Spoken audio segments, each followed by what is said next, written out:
Dias is a veteran soldier who, after spending decades fighting in war, is rewarded by the king with his own domain. It has already been a month since he was half forced into a carriage and sent away from the royal capital, and to be honest, he isn't very happy about leaving. Once the carriage finally comes to a stop, one of the officials tells him that they have arrived at his new domain, saying it is a fitting reward for an upstart orphan like him. The official hands him a map showing the boundaries of the territory, along with an inventory of supplies personally provided by the king. He explains that this grassland is called Nezros and that, from this day onward, Dias will be known as Dias Nezros. Dias simply stares at him with a blank expression until the official leaves. With nothing else to do, Dias decides to take a walk around his new domain, and as he walks across the endless grasslands, he remembers the day the king granted him this territory as a reward for his achievements during the war. He doesn't really understand what it means to be a lord, but from what little he was told, a lord's job is to live in his domain, protect his subjects, and collect taxes for the king. He keeps walking for hours, but he doesn't meet a single person, and there isn't even a tree in sight. He decides to stop and rest for a while, and as he drinks some water from a nearby stream, he can't help but smile because after spending so many years drinking muddy water on the battlefield, having access to clean water feels like a luxury. By the time night falls, Dias comes to a decision. He tells himself that he is going to give this place his best shot, but if things still look hopeless after another 2 days, he will leave before he ends up dying out here. If it comes to that, he will simply find a nearby village and make himself useful however he can, so that he can continue honoring his parents' dying wishes. With that, he lies down on the ground and goes to sleep. The next morning, Dias is suddenly awakened by someone kicking him. He looks up in confusion and sees a young girl staring down at him. Before he even has time to process what is happening, she demands to know who he is and what he is doing there. Dias calmly introduces himself and tells her that he was sleeping. She looks completely baffled and asks if he's an idiot, but Dias simply explains that he was told to live here, and right now, his immediate goal is to stay alive because he doesn't want to die.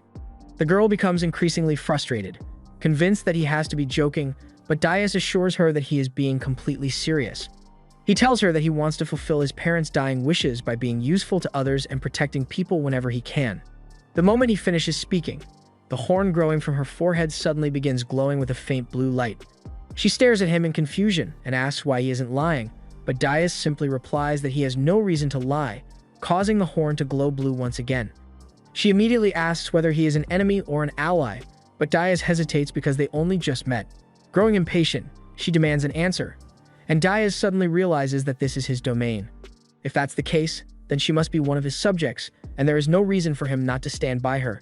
He immediately declares that he is her ally and promises that no matter what enemy appears, he will protect her. The instant those words leave his mouth, the horn shines brighter than ever before, forcing Dias to cover his eyes as he wonders what just happened. Without giving him any explanation, the girl grabs him and drags him back to her village so he can meet the chieftain. As they arrive, Dias notices all the villagers staring suspiciously at him. But the only thing he can think about is how surprised he is that he somehow failed to find this village yesterday, despite wandering around the area all day. When they meet the chieftain, she immediately asks the girl whether her horn glowed red at any point, and the girl, whose name is Alna, shakes her head and says it remained blue the entire time. She even explains that when she asked whether Dias was her ally, the blue light became brighter than ever after he answered yes. Curious, the chieftain asks Dias, "If you are Alna's ally, would you also become mine?" Without even pausing to think about it, Dias says of course he would. He says everyone here is his subject, and after all, the king sent him here to protect them. The moment he mentions the king, Alna immediately draws her bow and points it at him. But before she can do anything else, the chieftain raises a hand and tells her not to be hasty. The chieftain introduces herself as Mol and asks Dias to start from the beginning and explain exactly how the king ended up sending him here. And Dias agrees and begins talking about his past. His earliest memories are of living with his parents. His mother always told him to do work that other people would find useful, while his father always told him to become a man who protects the weak. Those ended up becoming their final words to him before they both died during an epidemic when he was 10 years old. After losing his parents, Dias gathered together other children who had become orphans as well. They earned money by cleaning the town and collecting rewards for hunting weak monsters, and throughout it all, Dias always tried to live according to his parents' wishes. When he turned 15, war broke out and he volunteered to fight so he could protect the people important to him. As the years passed, he discovered that he had a natural talent for warfare, and after fighting for 20 long years, the war finally came to an end. As a reward for everything he had accomplished, the king granted him this domain. After hearing his story, Mol believes Dias is sincere when he says he wants to protect his subjects, but she asks him one more question. If they weren't his subjects, would he still choose to be their ally? Dias immediately answers yes, but only after saying it does he realize something important. They were never his subjects to begin with, and, in fact, they are enemies of the kingdom. Mol finally introduces herself properly as the chieftain of the Anakin tribe. For generations, her people have fought against the kingdom over ownership of these grasslands, but 50 years ago, they suffered a crushing defeat and were forced to flee. Dias wonders how they managed to continue living here after losing the war, so Mol demonstrates the answer. By storing mana inside the horns on their heads, the Anakin are able to cast a variety of powerful spells. Using that magic, they conceal their entire village from the outside world, hiding not only the village itself, but every trace of their presence. Dias is a little uncertain about whether Mol should really be telling him all of this since he technically serves the kingdom, but Mol reassures him that there is nothing to worry about. She explains that if his horn reading had been anything other than blue, she never would have revealed any of this to him. The Anakin possess a spell called Soul Appraiser.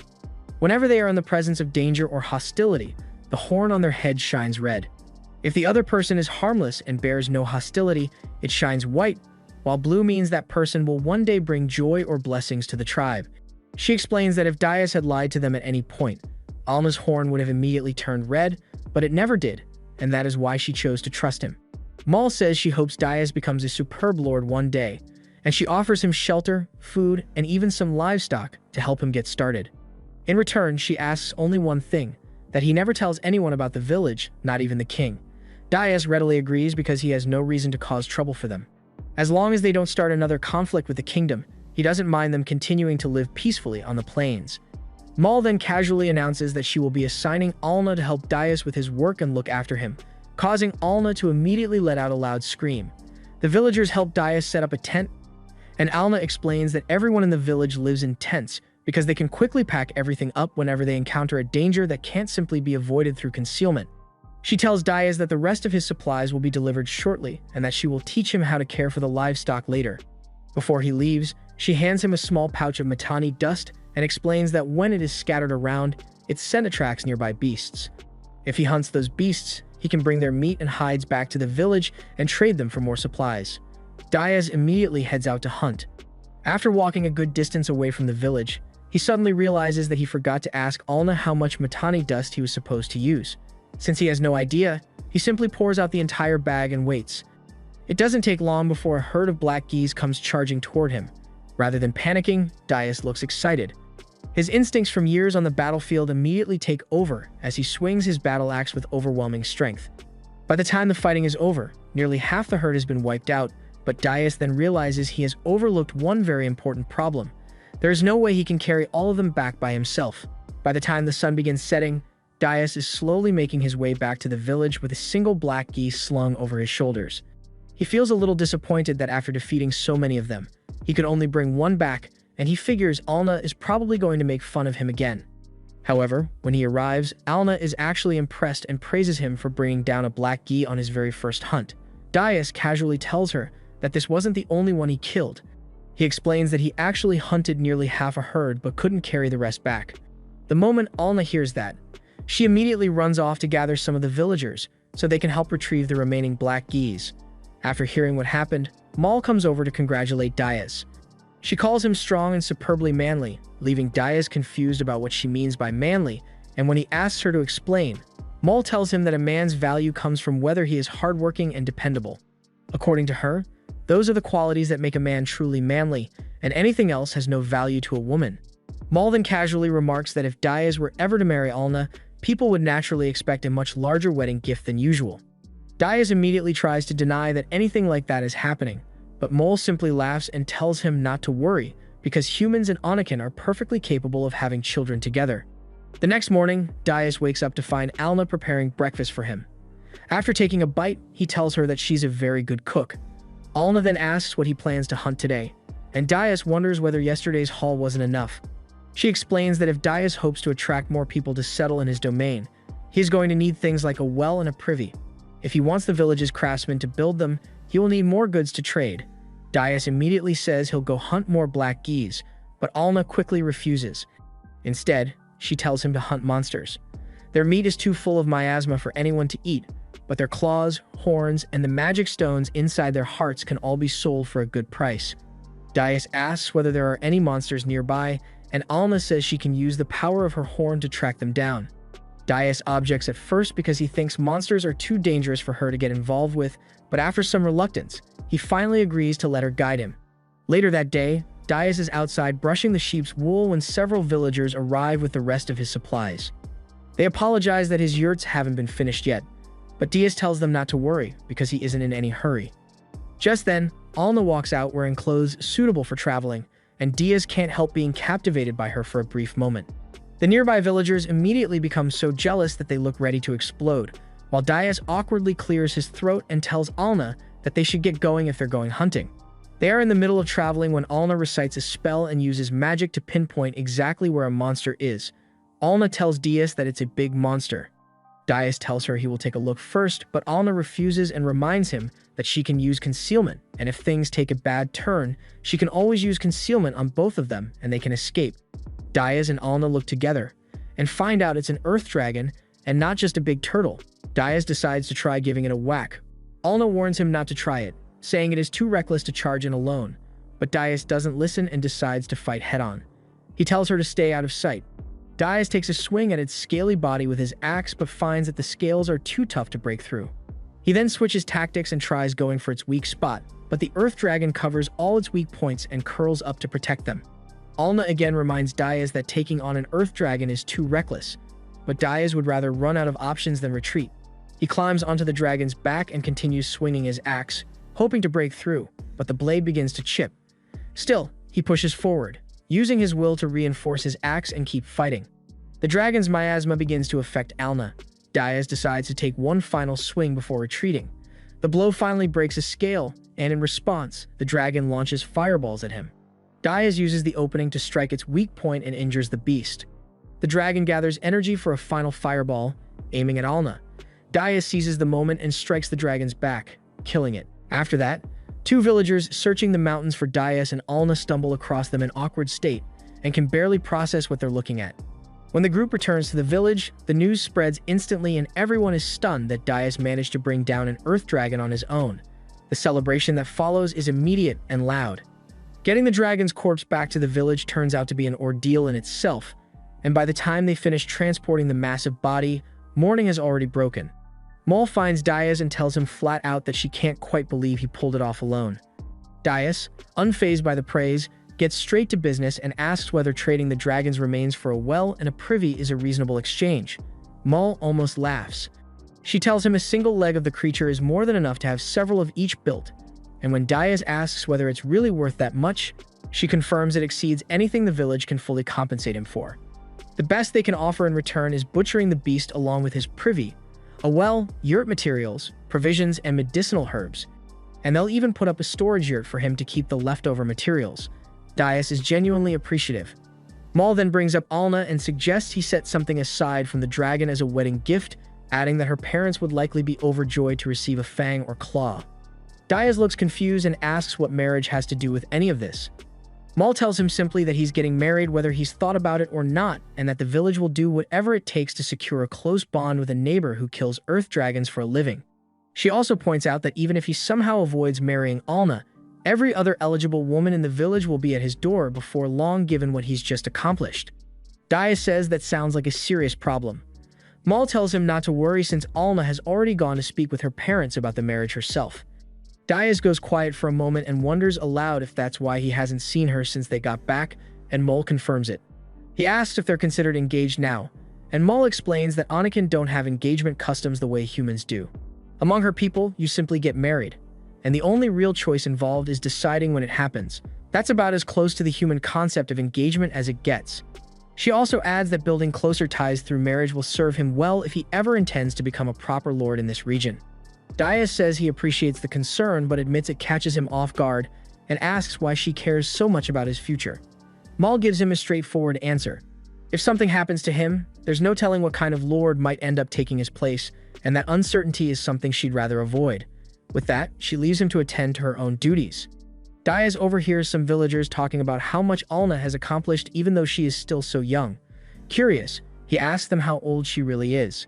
The villagers tell him she just turned 15 and has only recently become old enough to get married. They joke that she already managed to catch someone as impressive as him. Dias is completely shaken after hearing that Alna is only 15. He cannot believe he is expected to marry someone that young when he is already 35 years old enough to be her father. In his own kingdom, people have to be at least 18 before they are allowed to marry. Dias quickly starts making a plan. He decides they can stay engaged for the next 3 years, and during that time he will work on becoming a proper, full-fledged lord. By the end of those 3 years, he hopes he will have found his resolve as both a lord and a man. Just then, Alna calls out to him and happily tells him that their wedding has already been arranged. She then asks what he would like for breakfast the next morning, and Dias tells her that he will gladly eat whatever she makes. The other villagers soon begin congratulating Dias on his marriage to Alna, but he quickly tries to clear things up. He explains that they are only getting engaged and are not actually married yet. The villagers simply laugh and tell him not to be so shy. Sometime after the banquet, the new well and privy that Dias traded materials for are finally completed, and everyone settles back into their normal daily lives. Dias finishes putting up another yurt and looks over his work with satisfaction. He admits that it is not a bad first attempt, but he knows he needs to become much better at building them so his future subjects will not have to sleep outside when they arrive. Then reality suddenly hits him. He does not have a single subject yet. That leaves him wondering what he needs to do to convince people to come and live under his rule. Before he can think about it any longer, Alna calls out to Dias and tells him she has sensed a monster coming from the north. She explains that she has placed a life detection spell over the grasslands, allowing her to sense whenever people or monsters enter the area. Dias asks how many monsters there are, and Alna tells him there is only one. It is not very large, but it is heading straight toward them. Dias has no intention of letting it destroy the well and privy he worked so hard to build, so he decides to hunt it down before it gets any closer. Alna immediately says she will go with him. She explains that even if the monster is small, they should still fight together instead of facing it alone. Dias then asks about the bars. They are sleeping by themselves, and if nobody is there when they wake up, they will become lonely and start crying. Bars that grow attached to people suffer terrible anxiety whenever they are left alone. To solve the problem, Alna asks the villagers who are delivering supplies to Dias to stay behind and watch over the bars while they are gone. Dias and Alna soon find the ogre that Alna detected earlier and hide behind a large rock while watching it. Dias decides they cannot allow it to get any closer to their home, so the two of them rush out together. Alna fires an arrow at the ogre, but it quickly knocks the arrow away before it can hit. At the same time, Dias charges in with his axe, but the ogre is surprisingly fast and easily dodges his attack. Dias rushes at it once again, but the ogre keeps its distance and refuses to let him get close enough to land a clean hit. Alna tells Dias that she is going to slow it down and tells him to keep attacking. She fires another arrow and hits the ogre in the leg, slowing its movement. Taking advantage of the opening, Dias leaps high into the air and swings his axe, cutting straight through the ogre. After the battle, Alna smiles and tells Dias that fighting together was a good idea since they are now married. Dias quickly tries to explain that they are not married yet and are only engaged, but before he can finish, Alna steps back and complains that the ogre's blood smells terrible. She tells him to clean himself before coming back because she is not letting him inside the yurt while he smells like that. With no room to argue, Dias quietly does as he is told. As evening falls, Dias still cannot believe how difficult it is to wash away the horrible smell of ogre blood. Just then, Alna calls out to him with exciting news. She tells him that they are pregnant, and Dias instantly shouts with joy. He rushes over to Françoise, happily pets her, and says he cannot believe she became pregnant so quickly. Seeing this, Francis becomes jealous and starts making noises to get Dias's attention, so Dias laughs and pets him as well. Alna then explains that the news is not completely good. She tells Dias that bears are very intelligent animals. They can fully understand human language and willingly allow themselves to be domesticated because living with people is much safer. However, that intelligence also makes them much more vulnerable to fear and emotional stress, especially when they are pregnant. Sometimes their fear becomes so overwhelming that it can even kill them. To keep them calm until they give birth, the strongest person around must stay close to reassure them. Because of that, Françoise and Francis will have to stay inside the yurt with them. It will be crowded, messy, and smelly, but there is no other choice. Dias simply asks if that is all. He says it does not bother him in the slightest because Françoise and Francis are part of their family. If letting them stay inside means their child will be born safely, then putting up with a little mess is nothing. Hearing those words, Alna tells Dias that he is not only manly but also incredibly kind, and she begins tearing up. A moment later, Alna's horn suddenly begins glowing green. Dias asks if someone is coming, and she confirms that people are approaching from the east. She says they feel like humans. Dias decides to go and meet them himself, but before leaving, he tells Alna to hide herself and the bears with her concealment magic. He assures her that he will be fine and then sprints toward the approaching group. As Dias gets closer, he wonders whether the newcomers are friends or enemies. If they are hostile and carrying bows, they could be dangerous, so he decides to close the distance before they have a chance to attack. Just then, one of the men recognizes him. It is Klaus, one of Dias's old comrades from the war. Klaus greets him warmly, and Dias smiles, saying he is glad to see his old friend safe and healthy. Dias asks what brought him all the way out there, and Klaus explains that he was ordered to act as both a scout and an escort. The real person who wants to meet Dias is the third princess of the kingdom. Klaus then asks Dias to lead them to his manor because everyone is exhausted after traveling for more than half a month. After they arrive at Dias's yurt, the princess formally introduces herself as Diane, the third princess of the kingdom.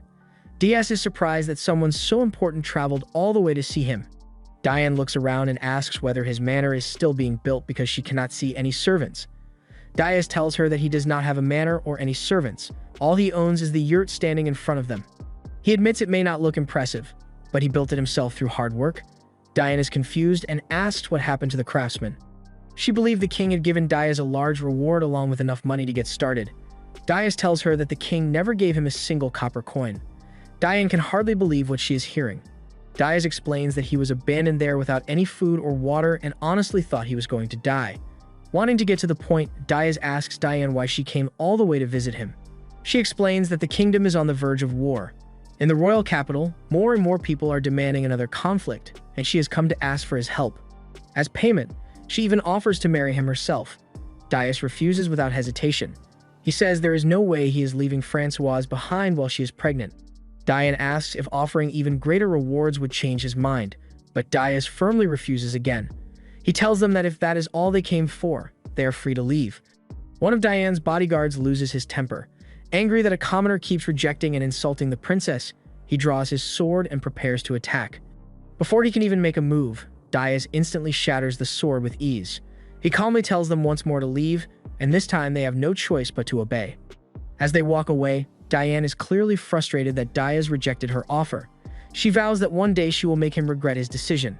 After watching them leave, Dias steps outside, and Alna finally removes the concealment spell. She tells him that while the visitors were there, one person's soul made her horn glow blue, while the others caused it to glow red and white. Dias asks how long she had been watching, and Alna admits that Françoise became anxious because she could not stay close to him. To calm her down, Alna hid herself along with the bears and secretly watched everything from nearby. Dias apologizes to Françoise for leaving her alone and praises Alna for handling the situation so well. He then asks whether the woman who made her horn glow red was hostile toward her. Alna shakes her head and explains that her soul appraisal can now sense whether someone is hostile toward both of them because they are family now. The next morning, Dias wakes up to the smell of breakfast as Alna prepares the morning meal. Suddenly, Alna's horn begins glowing green again. She tells Dias that another human is approaching. Dias wonders if it is just a traveler who lost their way, so he decides to go and check. Before leaving, he asks Alna if she is coming with him. Alna says it should not be a problem since there is only one person. She plans to use her concealment magic because she does not want Françoise and Francis to become anxious again after being separated from them. Dias agrees, and the two of them head out. Before long, Dias spots the approaching person and realizes it is Klaus. He calls out to him, and Klaus is relieved that Dias found him because he had been searching for Dias's home but got completely lost. Dias asks why Klaus did not return to the capital, and he also notices that Klaus is no longer wearing his armor. Klaus then reveals that he has been dismissed from military service. They took away both his sword and his armor. Dias immediately worries that Klaus lost his position because of what happened with Princess Diane, but Klaus quickly reassures him that it was not his fault. He explains that if another war broke out, they would have sent him straight to the front lines, and he had no desire to fight in another pointless war. Because of that, he deliberately made sure he would be dismissed from the army. Klaus then asks Dias if he can work for him instead as his personal soldier. Alna says she has no objections to the idea. Hearing her voice, Klaus is completely shocked and asks where Alna and the two bears suddenly came from. Dias smiles and tells him it is a long story. Instead of explaining everything right there, He tells Klaus to follow him back first. It has been 10 days since Klaus went to Dias's kingdom, and Dias helped him build a new yurt for his own use. He also gave him a spear and armor, both made from dragon materials. Klaus is happy that Dias gave him gifts that not even royalty could obtain, and he feels that he must honor his trust. Alna tells Dias and Klaus that she made herb-roasted black ghee.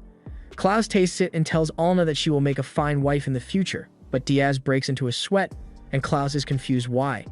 Alna brings out more roasted black ghee and tells Klaus to have more. Klaus thanks her and tells Dias to join him, but Dias tells Klaus that being called Lord is never going to sound right to him. Even so, Klaus says that he must do it in order to make their positions clear. The bears make sounds, and Alna translates for them. The bears tell Klaus that they contribute to the herd by providing wool, and he should be a man who is useful too. Klaus tells them that, as the captain of the domain's forces, he will make sure to do his best to live up to Francis's expectations. Klaus is currently the entirety of the domain's armed forces, but Dias thinks that enthusiasm makes up for the rest. Alna's horn shines a bright green color, and she tells Dias that 12 humans are heading their way from the east, but one of them appears to be on the verge of death. Dias decides to go and inspect it before it is too late.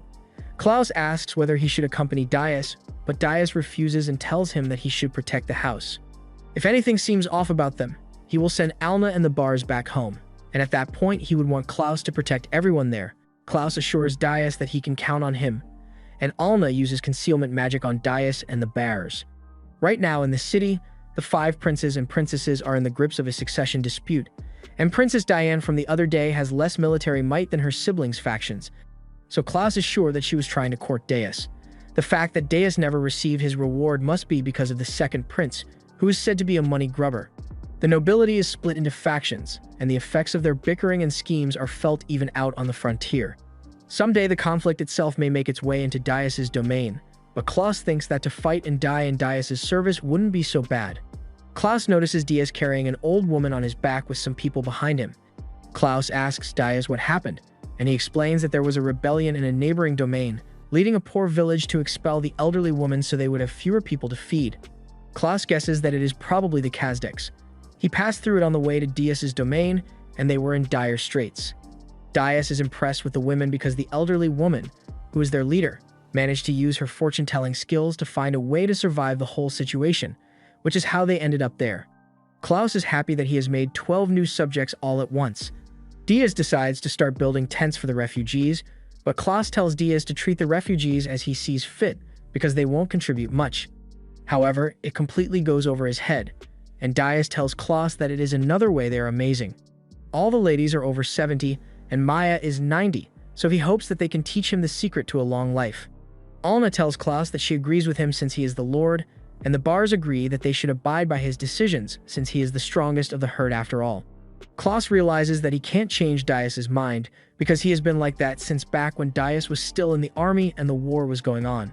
The captain of the army tells everyone to withdraw because they cannot win the fight, but Klaus asks him if they are really going to run without fighting while there is a large enemy force right on their doorstep, and who is going to protect the citizens still in the evacuation shelter. The captain tells Klaus to be quiet and orders the rest of the team to retreat. Klaus yells at them that they call themselves soldiers of the kingdom, yet abandon the citizens. Klaus hears the sound of a person approaching and wonders if that is where he is going to die, but it is just Dias holding a small boy whom he had heard crying before and went to get from the shelter. Dias hands the small boy over to the citizens and promises to protect him. The enemies start charging straight at Dias and Klaus, and Dias tells Klaus that he should not die on him. Klaus doesn't remember clearly what happened after that, but he only thought of keeping the enemy away from the shelter and how he was going to help Dias fight off the enemies. He was sure it was the best strategy he had in that fight. He is very sure now that Dias hasn't changed, not even now as a domain lord. Klaus calls himself a fool for thinking that he would be great and honorable by dying. He needs to live and give Dias his support as he is earnestly trying to become a great lord. Maya thanks Dias for building a meeting place, and they tell him that they will use the space to work as well. They say that when the bar's wool piles up, they will spin yarn and make cloth, and Dias thinks it will be helpful, but then his facial expression changes. One of the refugees asks him why he made a grave face, and he tells them that with more people there, he was thinking of declaring that place a village, but he can't think of a good name. One of the refugees suggests that he name it Dias Village, but he refuses because he can't name the village after himself. Klaus suggests naming it Dragon Slayer Village, but Alna rejects it, and instead, she suggests that they name it Iluk Village. She explains that Iluk means first village in the ancient tongue. Nobody objects to the idea, and Diaz agrees to name the village Iluk Village. Alna tells Diaz that now that they have a village, they need more subjects. Diaz tries to remember what Maya suggested, and Maya appears right behind him. Diaz gets visibly scared since he had not said a single thing out loud. Maya tells him that, regarding the matter they were discussing earlier, if he wants more subjects, he can sell those dragon materials and buy slaves. However, Diaz tells her that he hates slavery and that he saw enslaved soldiers on the battlefield many times, and they were all treated horribly. He intends to prohibit the owning and selling of slaves within his domain.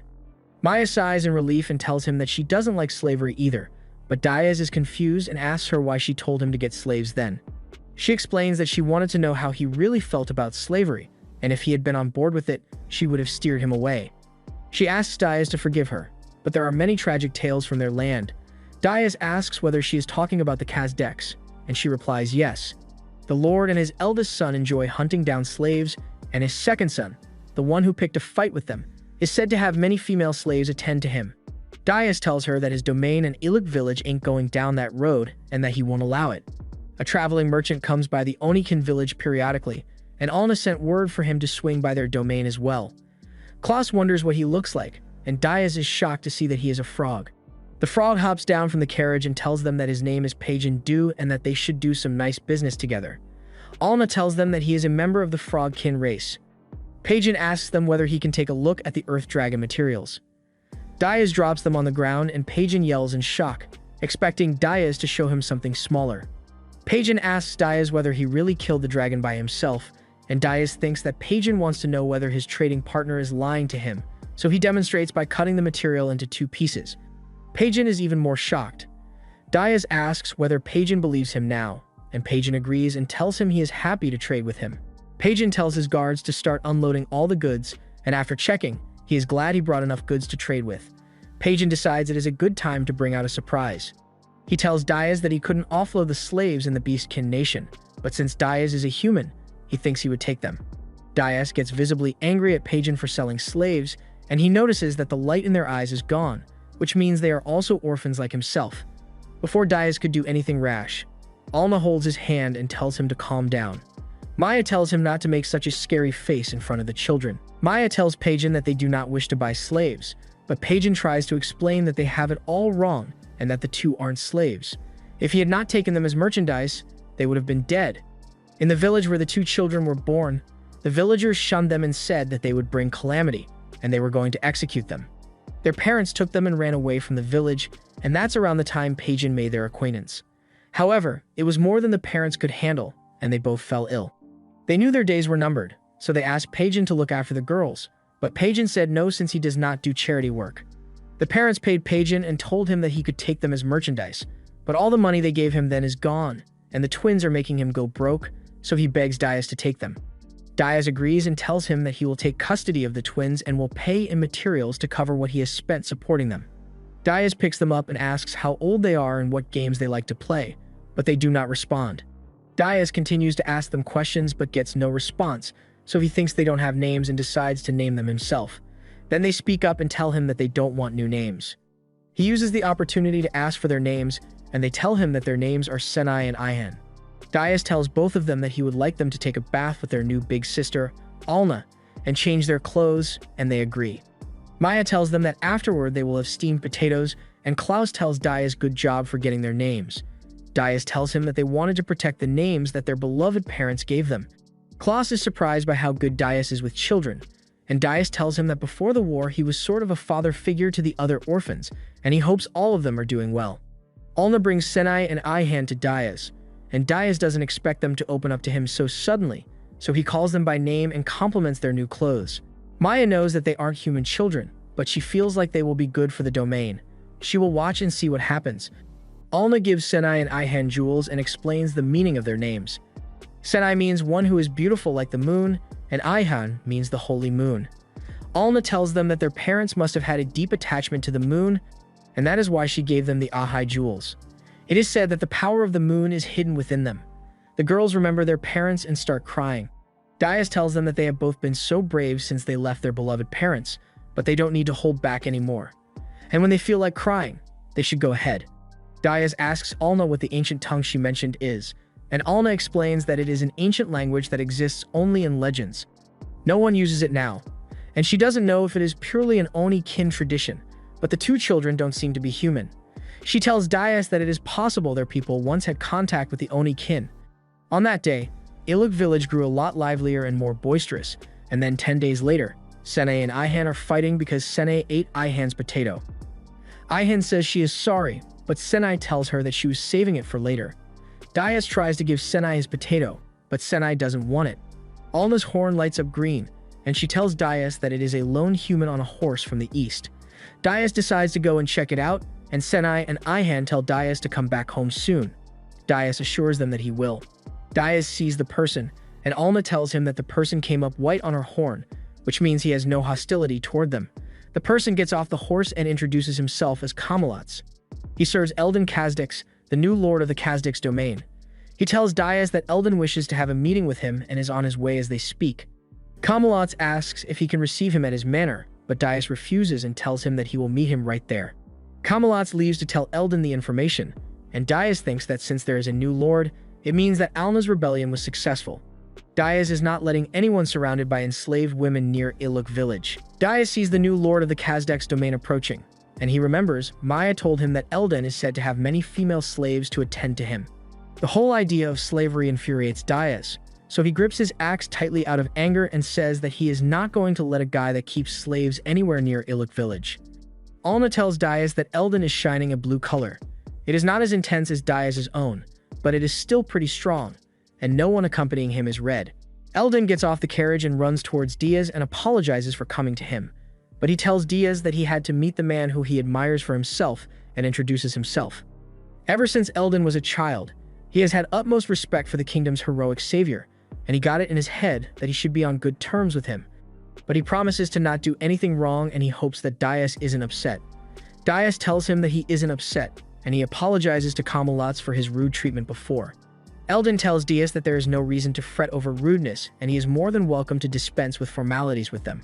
Eldon asks Dias who the woman standing beside him is, and both Dias and Alna are shocked that he was able to notice her. Eldon tells Dias that she is very good at hiding, but his ears and nose are keen, so he knows that she is there. He says that Alna has a nice, kind scent, just like Dias, but Dias is more shocked by the fact that concealment doesn't work on him. Alna reveals herself, and Eldon is shocked to see that Alna has a horn on her head, and he asks her what her people are. He turns to Dias next and asks him what his relationship with her is, and Dias explains to Eldon that her name is Alna and she is his fiancée.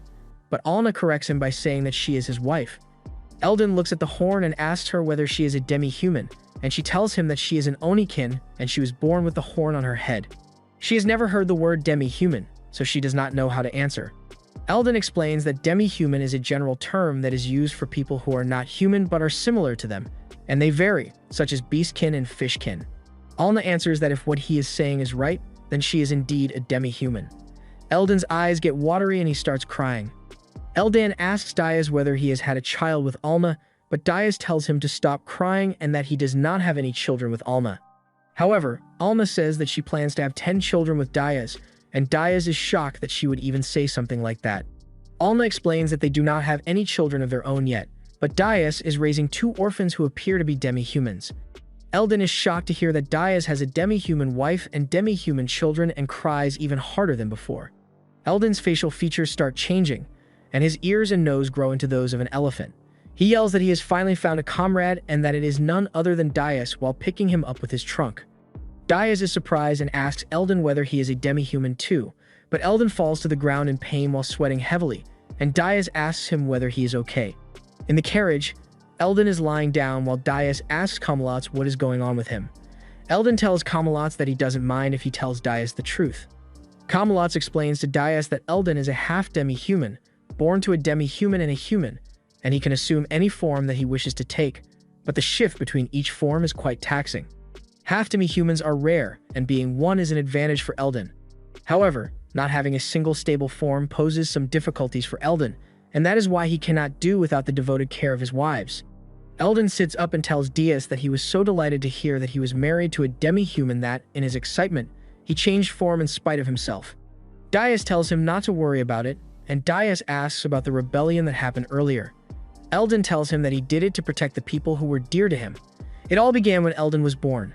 The previous lord, named Enkars, already had a wife and son, but his eldest son's personality was just as bad as his. Enkars alienated the eldest son, who was so similar to himself, while he was highly fond of his bright, handsome son born from an elephant-kin slave. The lord declared him his true son, and awarded the boy position and authority, and that son was Eldon. Until Eldon was 5 years old, he thought that he was a regular human, but a random occurrence revealed the real him, and he learned that his true mother was kept as a slave. So, starting then, Eldon secretly got to know his mother better, and he worked behind the scenes to safeguard demi-humans, all while keeping it away from Enkars, who would sooner have them in chains. Eldon wants to make a world where everyone can live in happiness. Enkars' wives were all slaves, but Eldon saved them, and because they were inspired by his ideals, they decided to become his caretakers. Alna asks Camelot about all the talk of the Lord's second son being attended by a bevy of enslaved women, and Camelot explains that it was a rumor they spread intentionally, but in fact, Eldon and his wives love each other with all their hearts. However, the deception was not easy to maintain, and Enkars was enraged when he learned of Eldon's true goal. So he declared that he would put every last demi-human in the domain to death, including Eldon and his mother. But Eldon raised an army to protect the demi-humans, and after a hard-fought conflict, he defeated Enkars' forces. Dias now understands what Eldon meant by protecting those dear to him, and Eldon apologizes for forgetting himself in his excitement earlier. But when he heard that the hero has a demi-human family, he thought that Dias must be a kindred spirit with the same dream. Dias asks him whether the hero he is referring to is him, and Eldon tells him yes, and that he is the heroic savior of the kingdom who made his way to the Kazdaks. He upholds his parents' dying wish and rescues the weak, cuts down thousands of foes, and uses his fists to persuade tyrannical nobles to reform. Camelot tells Dias that his heroic saga has been performed as a stage play in the capital to lift morale and recruit volunteer soldiers. Apparently, public performances were suspended as soon as the aristocracy intervened, but the tale was told by word of mouth, and now everyone knows his story. This is the first time that Dias is hearing of it, but he bets that the bulk of the story is entirely made up. Eldon doesn't believe every single thing he has heard, but he hears returning soldiers talk, and his reputation increases. Now that Eldon has met Dias, he says that Dias exceeds the tales, so Eldon hopes they can be on good terms and work towards a world where demi-humans and humans live together in harmony. Dias tells Eldon that he supports the dream, and in his village, humans and demi-humans already coexist in peace. He also thinks that it would be good to see that in more places, so he tells Eldon that he would very much like Eldon and his people to be their friends. Eldon's eyes start getting watery, and Dias tells him that his ideals are truly commendable. Dias thinks that he can afford to take more pride in them, so he should not be ashamed, and Eldon starts crying uncontrollably. Dias and Eldon have a grasp on the situation of each other's domain, and Dias tells Eldon that he told a traveling merchant to spread the word about his domain to get more subjects, but Dias still asks Eldon whether he has any other suggestions. Eldon tells him that he will spread the word in Kazdaks as well, but there is something he should do first. Eldon thinks that he will be in trouble if he doesn't amass larger food stores and tells him that he must begin producing food within his domain, especially if he plans to have more subjects come in. Winter seems far away, but it could sneak up on them. If they don't prepare now, they will regret it later, and Dias thanks him for the advice. Eldon tells him that he plans to be as helpful as possible to Dias, and he sets off. As Dias arrives back home, Senai and Ahan use cursed speech on him and tell him that they waited for him for so long and he lied that he would be back soon. After Senai and Ahan fall asleep, Alna asks Dias whether he is sure that he shouldn't have scolded them because they hit and kicked Dias. They even insisted on staying up late because he lied. Dias thinks it's not good behavior, but he lets it go because he is the one who broke the promise and he wanted to start apologizing. It is common for children who just join a family to speak willfully and be wild in order to test the adults, but Dias says that if it continues, then he will be forced to set them straight. Dias talks to Alna about the food production situation as Eldon pointed out earlier, and he tells her that he will start cultivating a field. He explains that he did a lot of farm work before the war, so he would like to think that he is used to it. Alma's horn starts shining green, and she tells Dias that it is an intruder, but he asks her whether she is sure that it is not just Eldon and his people. She replies that the intruders are coming from a different direction than the way Eldon left, and that no one respectable would be wandering around at night. Dias thinks that it has to be bandits and decides to go and take a look, but Alna says that she is following him too. Alna asks him how he is possibly going to find them without any help and passes the duty to Klaus to hold down the fort while they are out. The bandits are searching and wonder whether any humans are really in the fields. They haven't even seen a single tree around. One of them tells them they are going the right way and complains that he spent a lot of money hiring them, and if they are only good for running their mouths, they can return his money immediately. But they tell him that there is no need to worry and they will do the job right. They ask him why they have to do it on a night with no moon, and he asks them whether they have not heard of Dias, the kingdom's heroic savior. They would never beat him head-on in broad daylight, and if they fail to take him by surprise, they won't even stand a chance against him. But they think that it is just fake rumors, and they think that there is no possible way that they can lose with so many fighters. The person that hired them tells them that they should not dare talk back to him, and if they find Eldon, they should kill him too. They ask whether he is going to pay extra for killing Eldon, and he says that he will pay them 100 silver coins for Eldon and a bonus of 10 gold coins for Dias. The leader of the bandit group tells his men to be ready since it is their first big deal in a while.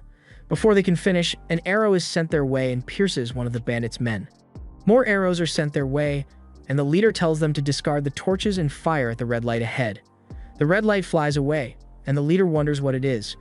More arrows are fired at them, and the leader thinks that the arrows are way too accurate for so few shots fired and wonders how the person can tell where they are. The leader tells them to keep firing their arrows and that they can win if the enemies come out. Alna whines in pain, and the leader of the bandit group hears her and tells them to surround the area. All of them charge, but Dias rushes in and knocks 2 guys to the ground with his axe. The leader is shocked to see his men getting wiped out by 1 guy. He sees a green light and wonders whether it is a demi-human and yells for it to come out. Dias ambushes him and breaks his sword, then immediately kicks him away. The leader thinks that even getting paid 100 gold coins isn't enough to make them fight Dias. The person that hired them ran away, and his injury starts hurting him. Back when Dias was in the city, Dias, as a commoner, got angry at him and stepped on his balls, and he swears to get revenge on Dias. Dias is lecturing the bandits that they made a foolish decision by trying to kill them. Alna tells them to leave as punishment, and Alna thinks that it wasn't really a punishment. Alna is glad that they managed to get so many weapons from them, and Dias asks whether beat-up weapons will fetch a price. Alna tells him that steel is precious in prayer. Alna and Dias talk about the way they met each other as they are heading home, and she uses concealment to get close to Dias, pecks Dias on the cheek, and runs away in embarrassment. Dias goes to tell Mole that he wants to cultivate fields on the grasslands. He already discussed it with Alna, but she told him that everyone in her village has always said crops can't be grown there. Dias asks how they get their medicinal herbs then, and Alna explains that they grow them as potted plants. She doesn't know how to do it herself, though, and thinks Mole would. Mole confirms this and tells Dias that crops can't grow on those plains, but Dias says that all he needs is for her to explain how to grow potted plants. Even if farming turns out to be difficult, he would rather give it a try than sit around doing nothing. Mole tells Dias to crush verdant leaf stones together with animal bones and mix the powder into the soil. She says that it works well for potted medicinal herbs, but not for vegetables. They have tried planting fields the same way before, but it never seems to work. Dias asks what the difference between medicinal herbs and vegetables is because, to him, they all just look like different kinds of grass. Mole admits that she doesn't know the difference herself, but she thinks the forest kin would. The forest kin are people who know everything about forests, plants, and farming. The stories say that with a single wave of their hand, they can turn any wasteland into fertile land overflowing with greenery. Mole has never actually seen one before, though, so she isn't even sure they really exist. Still, she promises to help Dias however she can with cultivating the fields, and if it succeeds, she wants him to teach her how he did it since she also wants a more stable food supply. Dias tells her that was his plan from the very beginning, and if everything works out, he will bring her potatoes. Mole says she has high hopes for both the potatoes and for Dias having children with Alna, but Dias doesn't want to end up in the Epstein files and tells her there is no need. When Dias returns home, the girls immediately run over to welcome him back. They notice the bag he is carrying and excitedly ask if he brought them anything. Dias sets it down and proudly shows them the stones he collected, expecting them to be amazed by how shiny they are, but the children look completely disappointed instead. They tell him it's just a big bag of rocks and that it's boring. Francis and Francoise tell the children that they want to play with them, but the children tell them to go play somewhere else instead. Dias is left completely embarrassed by the whole situation. Alna comes up behind him to welcome him home, notices the rocks, and asks what they are. Dias says they look like beautiful gemstones to him. Alna remembers that Dias can't sense magical energy at all and explains that if he could use magic, he would immediately know those stones contain no magical energy whatsoever. Without magical energy, no matter how pretty they look, they're nothing more than ordinary rocks. Dias already knows that Alna can sense magical energy, but he wonders if the children can sense it too. Alna tells him that, for their age, both of them are unusually talented at sensing magical energy. Sometimes they even notice faint traces that she herself can't detect. If they seriously devote themselves to learning magic, their abilities might one day surpass even the chieftains. Dias is surprised to hear that and says that no matter what path they choose in life, he is sure they have a bright future ahead of them. Dias begins grinding the verdant leaf stones, saying that since he can't sense magical energy anyway, he might as well start preparing the fields. Before he can get very far, Alma suddenly tells him that she senses people approaching from the east. There are multiple people, horses, and several other things she can't quite identify. Dias decides to go investigate, and Alna insists on coming with him since she can't let him go alone when they don't know who they're dealing with. Dias thanks her, and the two set off together. As they run, Alna says they'll come into view soon and tells Dias they should stop. Dias uses the scope to get a better look and realizes that Camelot is driving the lead carriage. He excitedly tells Alna, but she tells him not to be so dramatic when it's someone they already know. Dias then asks what the creatures pulling the wagons are, and Alna explains that they're white geese. Those were the strange creatures she sensed earlier. Dias says that although their coloring is different, they still look enough like black geese to be easy to remember. A moment later, Alna notices something moving inside one of the wagons, and Dias decides he'll ask Camelot about it later. Inside the wagon, a rat sighs in relief. He says that after getting caught during the slave hunt, he wasn't sure what would happen to him, but he's grateful he managed to sneak aboard a wagon heading for the desert. Just then, the other rats immediately yell at him, telling him the wagon isn't heading anywhere near the desert. They mock him by saying that even though he's smart enough to read, he's still an idiot. The frightened rat says they should get off immediately, but the others explain that they never intended to return home. Instead, they're planning to kill the dragon slayer. They'll defeat Dias, the man who killed a dragon, and prove just how mighty the desert folk really are. The rat complains that she only climbed aboard because she thought they actually had a plan to return home, and besides, Dias is even stronger than a dragon. The other rats, however, are convinced they're superior to humans and believe they'll defeat Dias, then force him to find them a way back to the desert. Camelot climbs down from the carriage and thanks Dias and Alna for coming out to meet him personally. He explains that he's delivering everything Lord Eldon promised him. Hidden inside the wagon, the rats prepare to ambush Dias the moment he gets close. One of them accidentally kicks the frightened rat, causing him to fall over with a loud squeak that catches Dias' attention. As soon as Dias approaches the wagon, every rat bursts out at once and launches a surprise attack. Alna immediately blocks every strike and protects Dias. The rats quickly retreat before trying to ambush Alna instead, but while charging at her, they insult her. Dias instantly knocks them all down and declares that Alna is a wonderful woman and he won't allow anyone to insult her. Alna is completely caught off guard by what he says and can't stop herself from blushing. Camelot orders his guards to protect Dias and Alna while capturing every last rat. Once they've rounded them all up, Camelot apologizes repeatedly, saying he doesn't know how he'll ever make up for what happened. Dias tells him there's no need, but Camelot insists because the rats are his subjects, and it would reflect poorly on him if he did nothing. Dias is surprised to hear that they're actually his subjects. Camelot explains that although they look like ordinary animals, any race with its own language and culture is considered beast kin. These particular ones belong to the big-eared hopping mouse kin, although they insist on being called the desert folk. They come from the desert beyond the kingdom's southern border, where slave hunts were carried out. Lord Eldon rescued them and promised to find a way to send them home, but instead of showing gratitude, they caused trouble. Dias decides to leave their punishment entirely to Camelot. He repeats that Camelot doesn't owe him anything, but if it helps him feel better, he'll accept whatever apology he wishes to offer. Camelot thanks Dias before handing him a letter from Eldon. In it, Eldon explains that alongside the farming equipment he promised, he also included spices and several specialties from his own territory because he thought Dias would enjoy them. He also gifted Dias the horses that delivered everything in the hope that they could continue trading and corresponding in the future. He says he's looking forward to seeing Dias again. Dias is stunned that Eldon is giving him all of this for free and immediately feels indebted to him. Camelot then surprises him even further by explaining that Eldon also sent the materials needed to build a stable, and Dias won't even have to worry about constructing it because his men will handle everything themselves. Alan excitedly asks Dias if they really get to keep the horses, and Dias happily confirms it. Alan rushes over to pet them while thanking Dias over and over. Alna, on the other hand, gets so excited that she throws her arms around Diaz and nearly chokes him with an overly enthusiastic hug. She explains that her family was never wealthy, and ever since she was little, she dreamed of having a family that owned a horse. She always hoped that because Diaz is such a dependable man, he would eventually get one, but she never imagined it would happen this soon. Diaz asks why her family struggled financially, and Alna bluntly says it was because her older brother was useless. Embarrassed by how tightly she hugged him, she apologizes and asks if he's angry. Diaz tells her that if anyone else had done that, he probably would have been upset, but because it's her, he doesn't mind. It was just a little embarrassing, so he asks her to tone it down whenever other people are around, and she happily agrees. Klaus is amazed by the white geese. He says they're incredible because they can turn over the soil without even cutting the grass.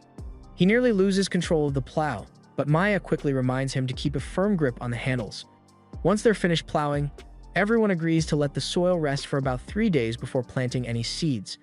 Maya explains that back in her village, they used wood ash to keep the soil healthy, and she suggests building a cistern since the nearby stream isn't very large and they might need extra water during dry summers. Klaus proudly says that he dug holes throughout the war, so he's very experienced. Diaz jokingly asks if he wants to build one together for old time's sake, and Klaus happily agrees. Before they can begin, Ihan and Senai come looking for Diaz and ask if he's finished farming yet. Diaz tells them it will still take several more weeks. He asks if they needed something. And after exchanging nervous glances, the children simply tell him that the food is ready and Alna asks them to bring him home.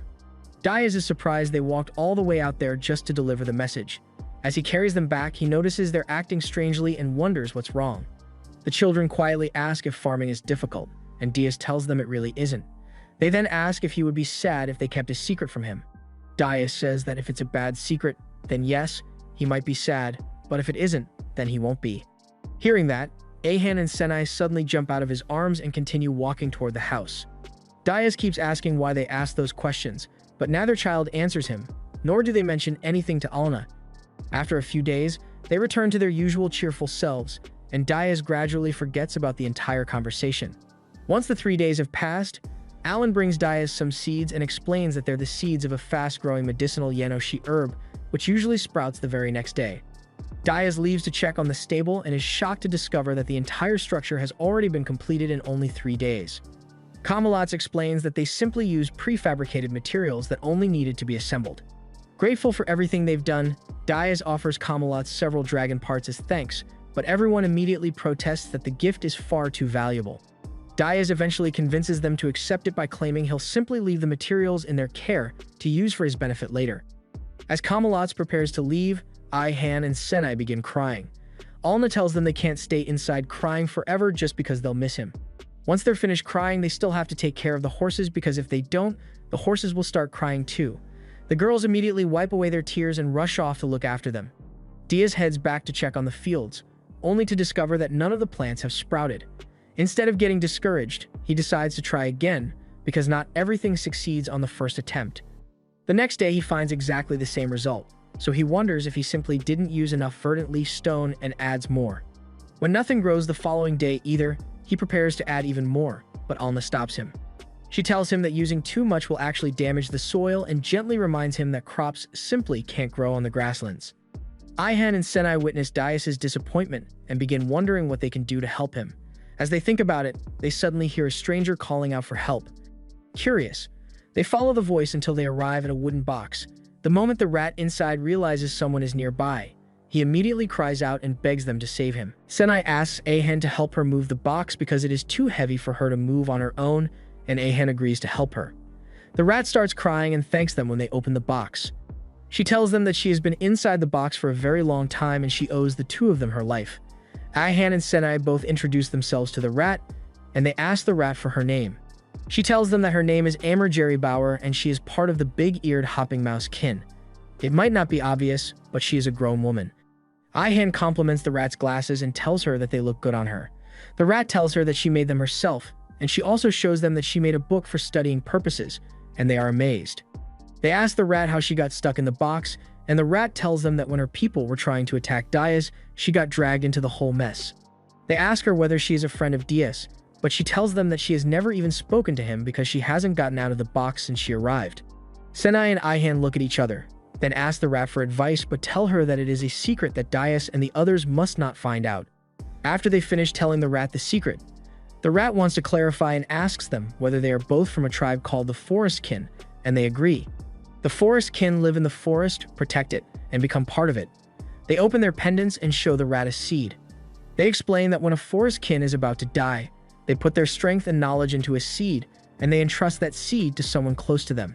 The person they entrusted the seed to will protect and nurture the seed, thus creating a forest. When the tree is grown, it is like a gravestone, and touching it connects you with the feelings of the departed. It is also like a book that can be used to gain knowledge.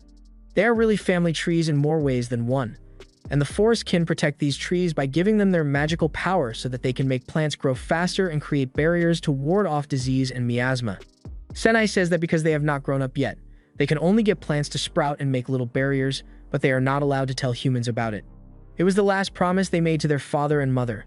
They told them not to let anyone see their powers because humans would misuse them if they found out. The rat agrees that humans would probably misuse their powers but asks them why they are living with humans, and they tell the rat that they had to keep their promise. So they thought about running away at first. But they stayed because of how kind Dias is and because he reminded them of their father and mother. They also tell the rat that because of how nice everyone has been to them, they decided to live there with them. Dias is working really hard every day to cultivate a field, but the Earth's power is getting sucked away there, and it needs a barrier to stop that from happening. Even if Dias found out about their powers, they don't think that Dias would misuse them, but they made a promise to their parents, and they don't want to break the promise. The rat asks them whether they want to put up a barrier without somehow getting found out, and they agree.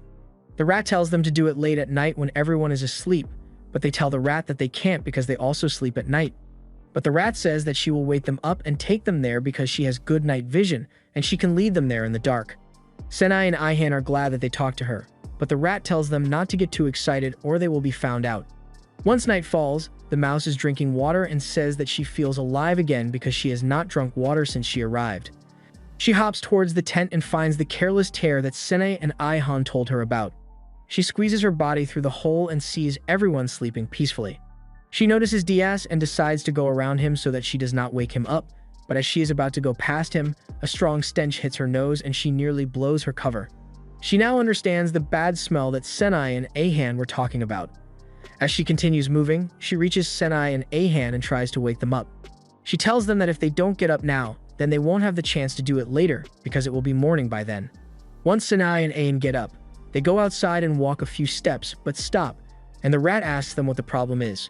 They tell the rat that it is dark and scary, but the rat asks them what they usually do if they have to relieve themselves at night.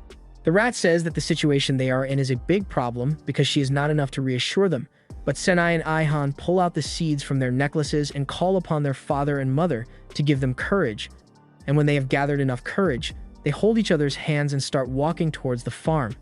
After they reach the farm, they ask the rat to give them a minute so that they can start the incantation for the barrier. They go into the middle of the field and start reciting the incantation so that they can put up the barrier. After they have finished making the barrier, they carry the rat on their hand to take her back to the house, and the rat says that her work there is done, but she doesn't expect them to take her into their tent and asks them to let her go or the rest of the family will find her. But by the time she asks them, they have already fallen asleep and she starts panicking. In the Kazdek's domain, some people in a bar are chatting about how Eldon is going to the royal capital to present the king with an earth dragon magic stone that he got from the dragon slayer, and they say that will boost his reputation by a lot and it might even make him officially be recognized as the domain lord. If that happens, Kazdeks will continue to get safer and safer from then on. One of them says that they heard a rumor that the dragon slayer has a demi-human wife and the two of them are so in love that they don't shy away from showing it.